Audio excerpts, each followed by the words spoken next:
What is going on YouTube? I'm Nick Tello, and I'm going to be doing a breakdown of the production of this Caligula remix that I did by Aristotle Jones. So this YouTube channel is going to be based around my music, just to give you guys an idea. And I'm going to be focusing on these breakdowns for these songs, as far as breaking it down, as far as like production, the vocal, mixing whatever the vocal production, and then, the overall mixing. As of now, I'm going to try to break it down into 3 parts, and you guys can let me know if this is cool, if I should split it up more into like different sections or whatever it ends up being. But here is where I'm going to start, and this is my first one, so it's probably gonna be a little rough, but let's do it anyway. Here is the song. I'm gonna play the first I'll play the first minute and a half.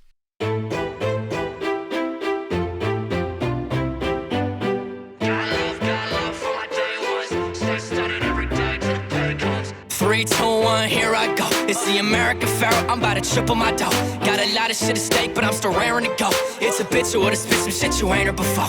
Need a pound of the low, trying to count me some bread. Dealing under the counter, but steady over their heads. They supposed to be threats, I just see them as obstacles. And I visited spitting the blunt, fuck with my obstacles. Knock them over like dominoes, man, I feel so phenomenal. And our sisters is nominal, so we kind of unstoppable. About to blow like Osama, those other fuckers it does. Feeling just like a crew cut, totally buzzed. You ain't known to me, cuz guess that means you were irrelevant. Went to Tartarus and came back just for the hell of it. Bumping out of the trunk like a goddamn elephant. Fit the J's perfectly on my Cinderella shit. Y'all just ain't getting it, all the pain dead and shit. Music is my medicine, take a couple sedatives.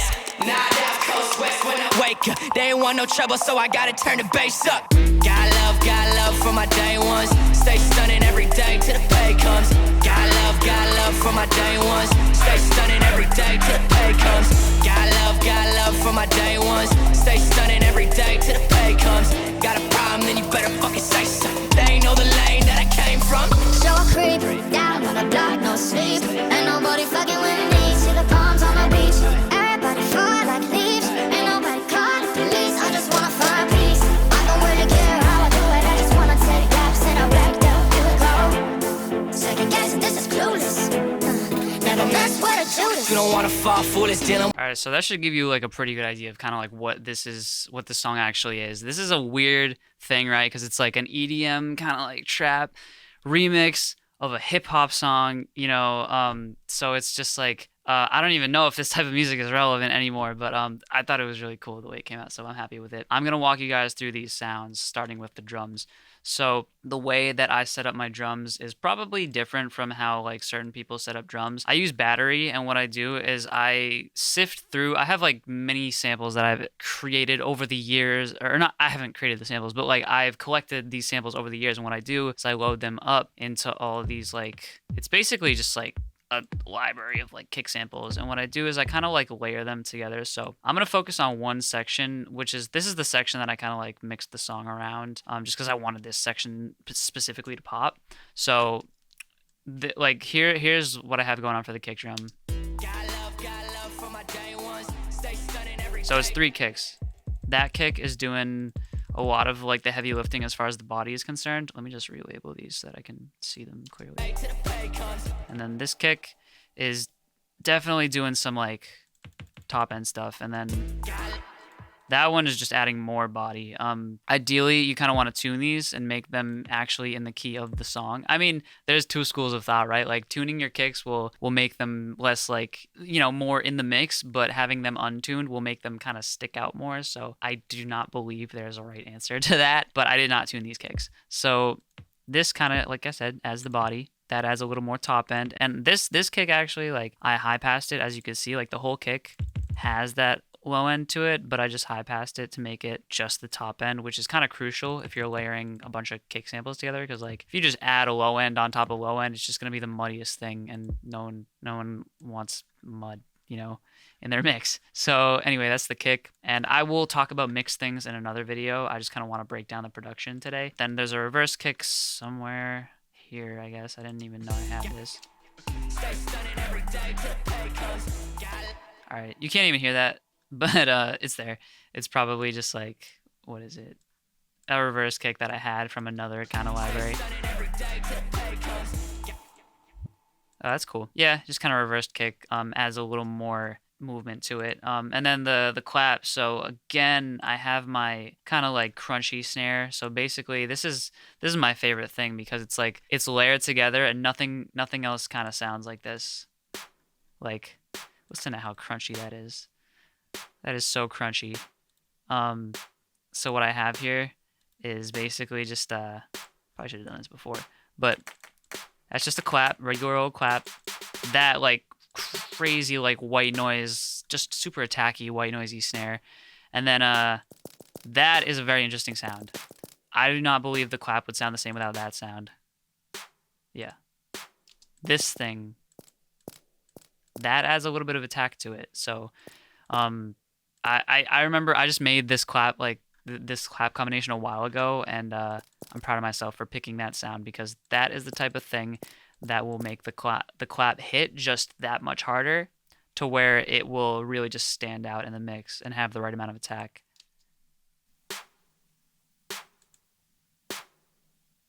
Yeah, you can really hear it if you listen closely. That's how I layered my claps together. I usually kind of mess with the volumes a little bit. Like that's -7. This is like, that's normal 0 and this is 0. So yeah, blending samples together is a huge part of kind of like why I enjoy producing and making drums. Drums is the funnest shit because you can really just go crazy. I got a couple other claps here, and it's basically just the same idea. Like if we go to the chorus section,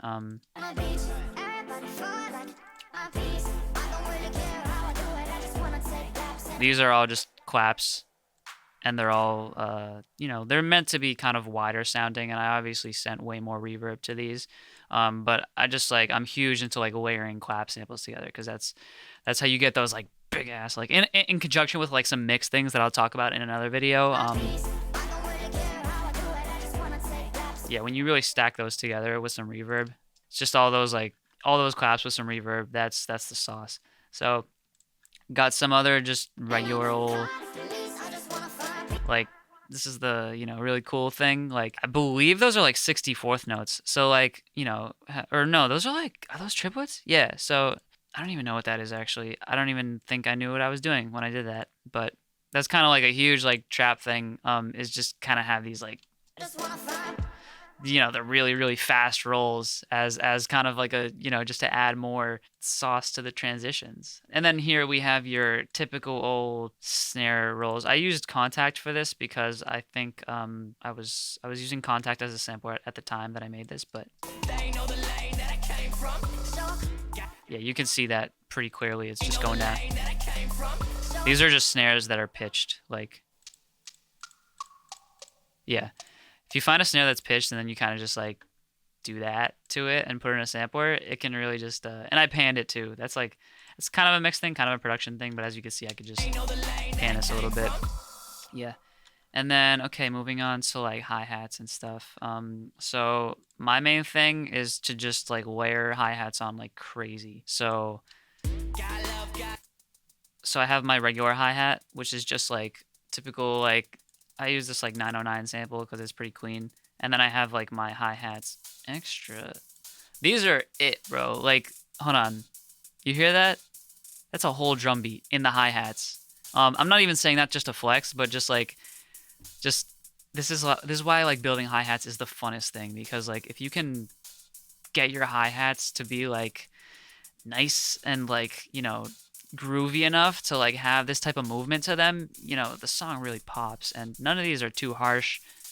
They're all kind of like, because picking a harsh hi-hat can really fuck up your mix later, I'm not gonna lie, especially when you master and you try to add top end, you're just like, ooh, that kind of hurts, but same way I set up my kick drums, I have like, this section is all dedicated to like open hi-hats, and this is all closed hi-hats, and I just kind of write the MIDI, and man, I just kind of like, do my thing with the, yeah, I go crazy on this MIDI. I just do this, and I kind of just like mess with it until I'm like, until I come up with something that's like really, that I'm happy with. Of course I soloed something, or of course I just selected one. Yeah, so I actually come up with that stuff in the MIDI. I don't use like a controller, like a beat machine or anything like that. So panning your hi-hats is crucial as well. I do a lot of panning as far as like making this a little bit to the right or the left, and then this a little bit to the left, and then yeah, panning your hi-hats in. I pan them in the sampler, and that's like the biggest part of like how I get the sounds that I get, is to just have these kind of a little bit spaced out. Because if you have like 30 hi-hats on top of each other, it's not gonna sound good. I don't care. Like, I mean, obviously when it's in mono, that's what it is. But like when you have a bunch of hi-hats right on top of each other in the stereo image, it's like so cluttered. You have to pan them. Crash cymbal, I don't even think this is worth going into. It's just a typical, you know, that like classic 808 crash that they allegedly got by accident by spilling something on the 808 machine. I don't even know if that's the one, but I just remember that story from when I was reading about it. I mean, it sounds like the type of thing that you'd get from spilling like coffee on an on a piece of machinery, so I could see why. But anyway, that's pretty much it for the drums. Yeah, so the 808, I use this 808 Warfare thing, and I just use a clean 808, and I do a ton of things later to distort it after the fact, but I'll go into that in the mix section. But this is just like your classic like, wait, yeah, just I kind of just like distort the fuck out of it in the mix. So I'll go into that a little bit later. The main thing is that I have short 808s and or I have a medium 808. Then I have a short 808 just for this chorus section. Like I adjusting the you know the sustain and release or whatever for this section is kind of something that I like to do, just because like I like to do things super cleanly and have things be just like really in the pocket and shit. So I really wanted that to be tight. So I huge subscriber to the idea of like fixing things as early in the process as possible, being like, as opposed to like chopping up the audio later, go into your sampler and adjust the envelope of the actual sound so that you don't have to do weird editing shit later, or just like, you know, fix it in the mix. Cause you can avoid all of that if you just like build your sounds strategically. So that's kind of what I go for with that. Yeah, the 808's great, but a lot of what gives the 808 its sound is in the mix portion, so I'm not gonna go into that too much. Cool. So with these elements here, these like trappy sort of elements, that's my shit. I love that. I took that from a Logic kit from like years ago. Like I built the first demo of this song in 2013, believe it or not. I wrote this little thingy here, and then so this is like taken from that. It's like super filtered. It's literally just a wood block one shot, and then you know, kind of just like composed a little counter melody. Not even a counter melody. It's just like, it's just a note on the 16th. You know what I mean? That kind of gives it that little like me, you know, that thing. So that's what that is. And then what did I just do?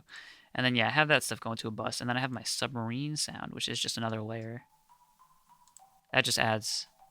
You can like barely hear that, but basically just adds a little more of a layer to that. Like I said, huge on building sounds and making new sounds from combining sounds. So that's what I do. And then yeah, so I have a little submarine sound here. Yeah.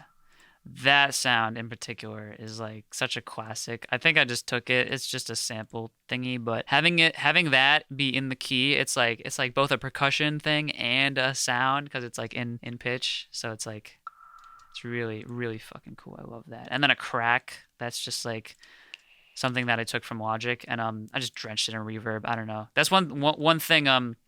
So when I first made the first version of this song, it had both those sounds, and that was when like the 2012 like trap like EDM era thing was like huge, and it was all these like super reverby, super percussive sounds. So it's like so influenced from that. And then when I remade the song, you know, last year, in the last 2 years, I modernized it a little bit, added more sounds, and had it be like a hip hop remix. You know, but the OG was like, you know, super influenced by that 2012 trap stuff, and that's all like just really wet like hall reverbs and these like percussive like submarine like, you know, sounds. So yeah, I love that. So yeah, those are the super percussive sounds. Oh, I almost forgot to mention I have a shaker here as well. Can never have too many like, I guess those are just different velocities, honestly.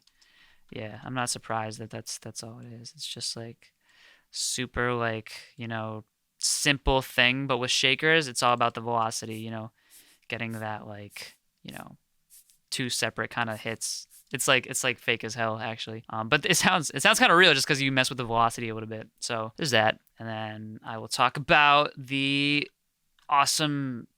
I'm so proud of this sound, you guys. I'm just like so proud of this sound.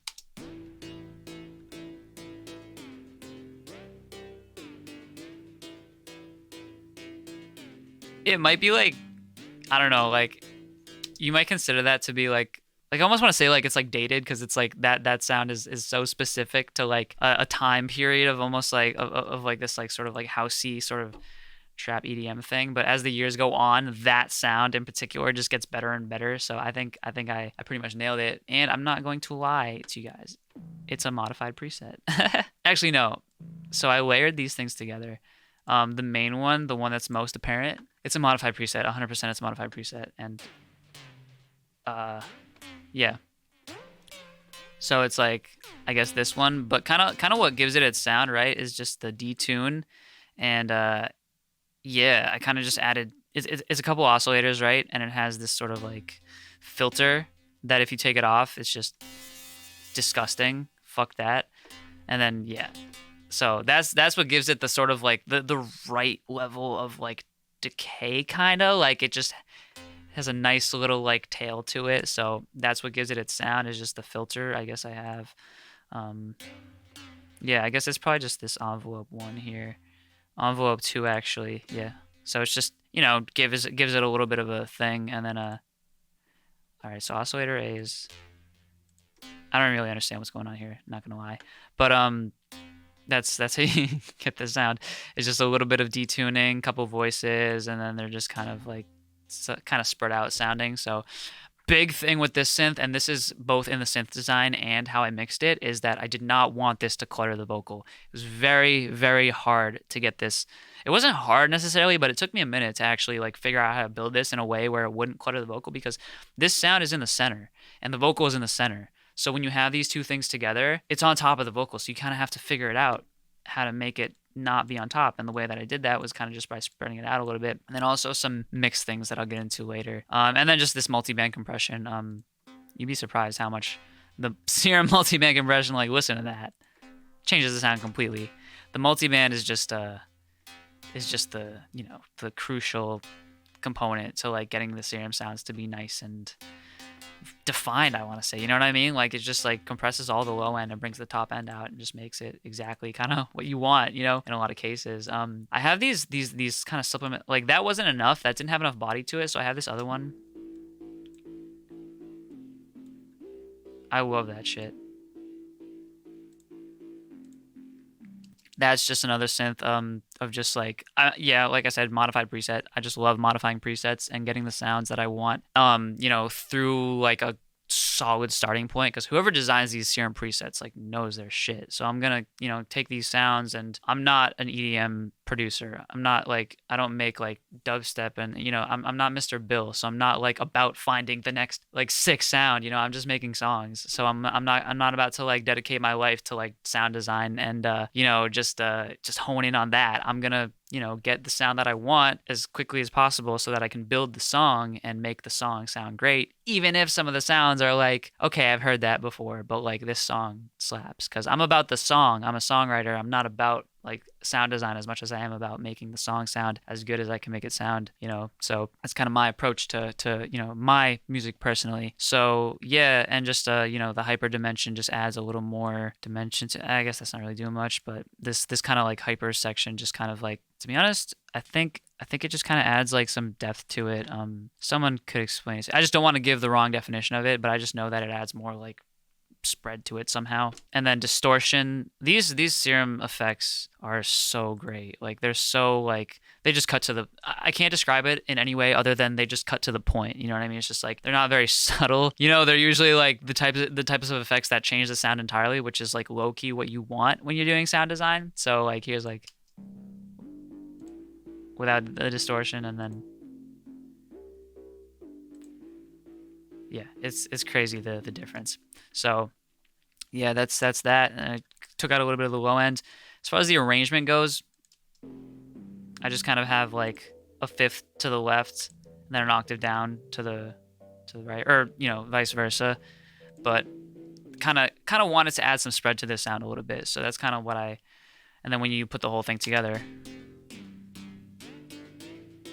you know, and then there's some delay stuff that I'll get into in the mix portion of it. It's like creative mix stuff, so it's like low key considered production if you want to look at it that way. But yeah, so that's that sound. A lot of this string stuff was really just like Contact being sick, like these. That's just Contact libraries, honestly. I found the Contact library that worked for me, and I was like, this is it. I'm just gonna run with this, and I just composed it. I composed this entire song just like from scratch, and the only thing I had to work with was a vocal. So a lot of this comes back to like my composition and being like, if you listen to the chorus, it is nothing like this. The chorus is very like, it has like kind of like an Indian sound to it. It's almost in that, I think it's in a different scale, but I don't really want to say that for sure because I haven't analyzed it. But it is not pop, and this is a pop as fuck chord progression. So like, I really kind of changed it completely, like, and just added these chords in. But yeah, the thing with the strings is like I really just spread them out as much as I could. That's the biggest thing. Like if you go to this kind of section with the strings, they're all a little bit spread out. Like this is like way left, and then this is, I guess, yeah. Oh, cool. Yeah, the plucked strings added a little more like warmth and mid-range to it. So that's probably what that was probably my thought behind layering sounds. It all comes back to layering sounds, to be honest. I'm about that layered sound thing, and then spreading them out like as much as possible. So, and then I got some trumpets in here that are just Contact trumpet. They sound kind of derpy, but in the mix you're just kind of like, you hear them now that I pointed them out to you, but you wouldn't have like heard that otherwise. And then I got my piano that you don't even really hear, but like just adds that warmth, that sort of like mid-rangey. It's not like so warm, but it's just adding a little bit there. So I just wanted to fill it out as much as possible. And then there's bells too that you don't really. Oh, there's a lot of mixed stuff happening there I can hear, but I don't even know where I got these from. I think this is Serum. Yeah, it's not gonna tell me because I obviously printed all this stuff because I wasn't about to have my computer running like 5 Contacts and 3 Serums or whatever. Like, so I always like print my stuff and make it sound like not clipping or not clipping, but not overrunning the CPU. And then I have these really cool sounds here actually that super, and then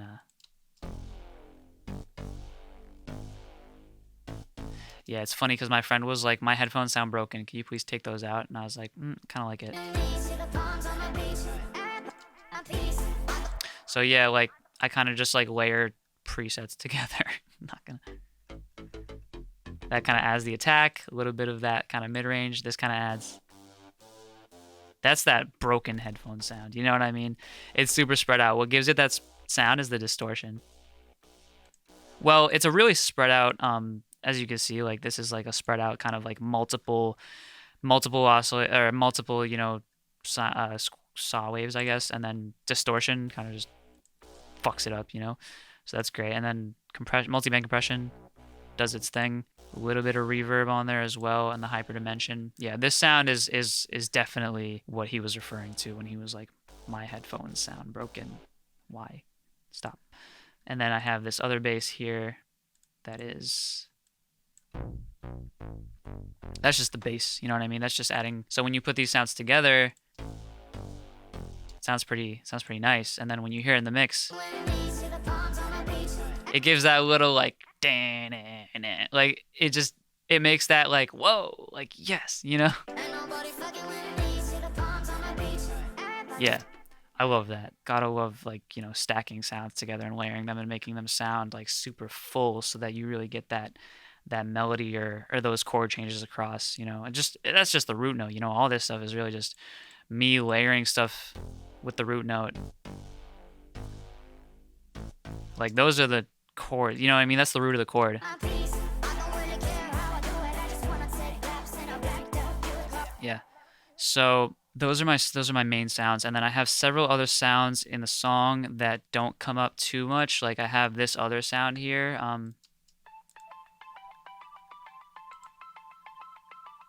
Just some random melody that I wrote. These are super distorted. Like this is I'm pretty sure this was like a serum patch that I just distorted a lot. I distorted it, and I'll tell you exactly what I did. I distorted it and then I band passed it, so it was only the mid range, and then added like a ton of attack. Yeah, in the mix, I'm not really sure how much of this is like, yeah, it's pretty much all printed from like a bus. So if I was to, it looks like I can't get that back, but that's okay because it comes back in other songs. So I'll definitely get into that, when I do my other songs, because I use that synth more than once. But like basically it's just like a really attacky serum that I just distorted the hell out of with like I think multiple distortion. It might have been like Magneto and something else, and then just made it super mid-rangey and panned it so that it's out of the way of the vocals. And yeah, that's how I got that sound. And then here it comes in again. And then another sound that I thought was really cool was this kind of like Skrillex-y kind of sound. It's kind of more cool in the pre-chorus here.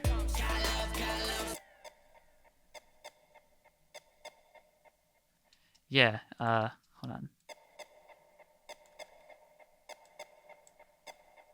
Yeah, this is like a crazy, I don't even know like what this is. This is probably something that I figured out from a YouTube tutorial. Yeah, that's crazy. There's no way in hell I designed that, like, from scratch.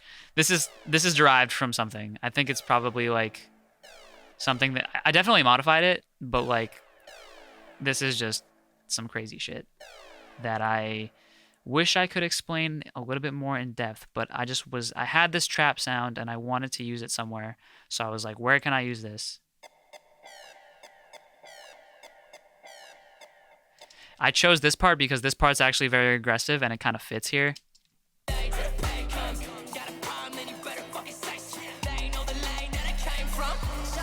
Yeah, so that's kind of like, wish I could talk more about sound design, but mainly what I'm kind of stressing here is like arrangement stuff and like when to use the right elements at the right time. Because like, as you can see, like that barely comes in the song. I had to pick kind of like this part specifically when he's just in the ring with the trap elements, you know what I mean? It's fitting there, But yeah, and then one last thing I forgot to mention, I have this trap ass wood block. Literally just, yeah, panning is huge when it comes to like, a lot of this stuff. So it's literally just like a wood block that I just sampled and made super like whatever that is, like 64th note-y. Yeah. And yeah, that's the whole arrangement. I hope this was helpful. I hope this kind of gives you guys an idea into like my process and how I kind of arrange things and just layer stuff in and just really make things just overall sound really dope through like multiple sounds and this and that. And you're just like ear candy like all day, you know what I mean? Like all this stuff is just like me being like, what else can I add? What else can I do? What else? Because it's a remix and remixes are just fun and like perfect for that. So that was my biggest thing with this. I was just like, how can I make this like 100% like to the craziest thing like possible? And you don't notice all this stuff, obviously. Like when you're listening to the song, you're just like, yay, like trap drums, a vocal, and like a synth. But when you really what goes into this is just like so much more than that. It's just like there's plenty of sections in the song that just change completely, and where certain things drop out. Like one thing that I forgot to mention that I'll go into because I have it in other songs. When I couldn't use hi-hats because I wasn't ready for the hi-hats to come in yet, I was using this like these like clicks and clacks is the only real way to like describe them. They're just kind of like I have like rim shots and then clicks and clacks, which are just like these like random sounds. I don't even know how to describe them. Like what even is that? You know what I mean? They're just like weird sounds, and you're just like, because like I don't want hi-hats yet. What am I gonna do? And so you're just like, I will put random clicks and clacks in there, and that will do it. You know what I mean? So it's all a game of just like arranging things in a way where it's just like, how can I add sounds here and take sounds out without doing too much? And clearly this is a remix, so doing too much is like welcome to a certain degree. So that's kind of what's happening here. But yeah, I covered like 90%. If I didn't cover anything, I will cover it because I produce all my songs, so I reuse a lot of the sounds because I'm also a believer in the fact that like my sound has to do with the sounds that I use, and I'm not about to create 100% new sounds in like every single song if I've already dialed them in. Similar to like how like a band has their sound, I'm like a producer artist who has my sound with my patches and my synths and my guitars and my whatever. So I'm gonna reuse like a lot of this stuff. You guys will see. Yeah, I hope this was helpful, and I will see you on the next one. Please subscribe and comment questions, comment more things you want to see, because I'm really open to feedback here. This YouTube channel is going to be a lot of fun, a lot of me just diving into my productions, and hopefully some of you will find some value in it. So that's really all I'm hoping for. All right, peace.